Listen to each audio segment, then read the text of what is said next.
तुम्ही नवीन उद्योजकांना ज्यांना यायची इच्छा वाटते त्यांना काय सांगाल? त्यांना मला सांगायला लागेल, की तुम्ही याच्याकडे व्यवसाय म्हणूनच बघा आणि व्यवसायासाठी लागणारं जे काही करायला लागतं, तो पूर्ण अभ्यास करून मग ह्या व्यवसायात उतरा. कारण हा करतोय, तो करतोय किंवा मला हे चांगलं वाटलं वगैरे अशा विचारांनी जर तुम्ही येणार असाल, तर सक्सेस रेट कदाचित कमी असेल तुमचा. आणि हे जे रेस्टॉरंट बंद होत जाणं हे आहे, हे चांगलं नाही आहे. त्याच्याने इंडस्ट्री थोडीशी मला बदनाम झाल्यासारखी वाटायला लागली आहे. बरेच लोक आजकाल त्याबद्दल बोलायला लागलेले आहेत आणि हे चांगलं नाही आहे.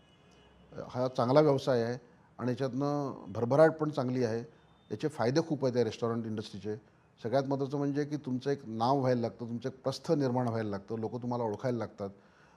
तुम्हाला नवीन नवीन लोकांना भेटायला मिळतं तुमच्या ह्या व्यवसायामुळे आणि चांगलं चाललं, तुमचा ब्रँड निर्माण झाला, तर त्यातनं तुम्ही व्यवसाय वाढ तुमची जी आहे, खूप चांगल्या पद्धतीने होऊ शकते. तर त्याच्यामुळे याला पॉझिटिव्हली बघा.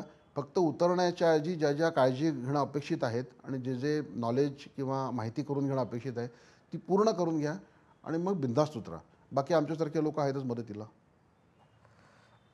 आय थिंक सर तुम्ही लिटरली प्रत्येक गोष्टीमध्ये काय चुका होऊ शकतात, काय पद्धतीने ते आपण कव्हर करू शकतो, काय विचारांनी आपण ह्या बिझनेसकडे बघितलं पाहिजे आणि कुठल्या पॅरामीटर्सवरती जज केलं पाहिजे, हे आम्हाला खूप डिटेलमध्ये समजावून सांगितलंत.